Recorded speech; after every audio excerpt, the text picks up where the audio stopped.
Yes, mbaniriza akadde kano muli mutya mwasibye mutya mwina bagifollowinga.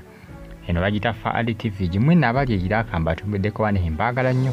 Eweza comment najo sinzidde okubanga ofollowinga Faali TV ginaamanyago. Manya nti wano nja kuba nkusangako updates ziba zitambula okwetolera eggwanga Uganda. Waliyo Faali News ne KBTV gikaziwe Bashiru Mbaziira nitwengedde okubanga bitabuka ono byayogera tebikyakwatagana basinga bagamba nti yalibanga aguddemu akazoole. Bantu bangi bavudde nga boogera ku nsonga y'akaziwe Bashiru ey'obulwadde. Abasinga bagamba nti bamuwadde obutwala bagamba nti alibanga ali mu katemba.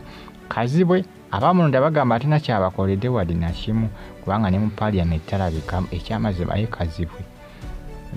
Loosi balonda Loosi ekyamazima.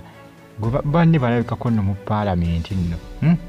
Beerako mu Parliament bakutunuzeemu kamera ne bwoba toteesa naye ng'olabiseeko mu Parliament pe n'abantu se tabayitaayitamu nti oba abayiteere bamulabeko pe abeera wakaawe ki n'asirika ki oba abeera akola biki n'ebyamulonzi takoze eki tabikoze abatuuze bagamba gwe ne tukolako ng'ozze kuku simanya ng'oyagala kwesimba otujja kukukuba mijja ku lubuto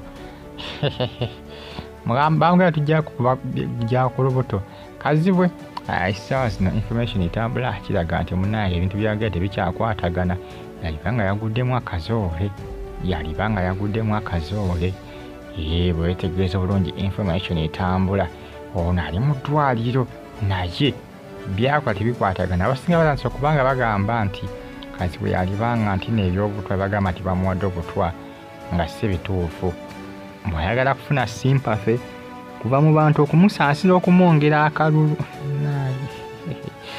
naye leero abasanze balaba ekyamazima bamwebwere tebayinza kumuwa kalulu.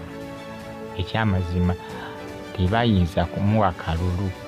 Bannayuganda balabufu kati babalabye be balonda ne batabakolera. Kati ogenda kundabira embooko, ogenda kundabira endirimbo, ogenda kundabira endirimbo Kazibwe. Bamwe tujja kukuba gya ku lubuto emiggo. Manya omuntu agamba tagenda kuba gya kabina agenda kukuba gya ku lubuto baaba. Oyo aba ayagala ate kwabya lubuto. Kakati ye Kazibwe Bashiru Mbaziira zo. Anti bw'atyo bwe yakolanga ku Bukedde FM. Kazibwe Bashiru Mbaziira zo. Ewezanga pulogulaamu ekiri atabaala ku Bukedde FM Mandi paka Lwakutaano ku ssaawa oba 9 ndowooza ez'olweggulo. Abantu ne bakola kye bagamba waayi katumuwa akalulu katumwesige. Baamulonda abantu balonda ne balonda naye maama bagamba nti twalonda birerya wegaba manda bino birerya manye ebirerya kika kya manda gaba gafuumuuka bufuumuusi omuntu okufumba ebijjanjalo esseefulya weetaaga nsawo nnamba fumba ebijanjaalo kate obisangibwa nga bikalu oba weetaaga nsawo nnamba ndowooza nga n'ekitundu bye birerya. Kati abasinga bagamba nti Kazibwe Bashiru balonda birerya. Mbagamba ekyo nali mu ddwaliro niti byayogera tebikwatagana. Abasinga bamuyise katemba.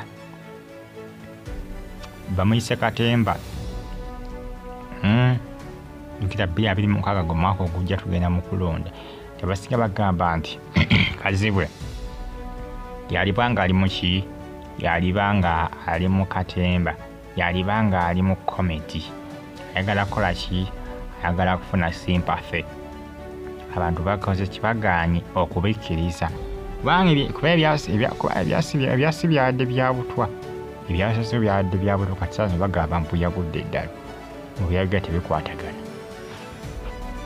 Naye byebimu ebitambula akadde wano ku social media onako oluggulo Latifu Ssebagala yafulumizza ebifaananyi ng'agenza omukyalira mu ddwaliro gyali oba ali Kawempe, ali mu ddwaliro Kawempe oba ali Nsambya tewali amaanyi naye nga byomunnange naye nga bantu tebaagala kumutuulako. Baamusabira ssaala mbi baaba baamukowa siyoli gwe baalonda nga baagala. Kakati oyo muntu oyo omuntu kiba yamuyimbako w'okoleramu ensobi swi ng'akyukirawo. Kati Kazibu yali alowooza nti ajja kukola kijja kukola ebyakola abantu baleme kumukyawa pe. Bagita Fadi TV egi. Mweraba.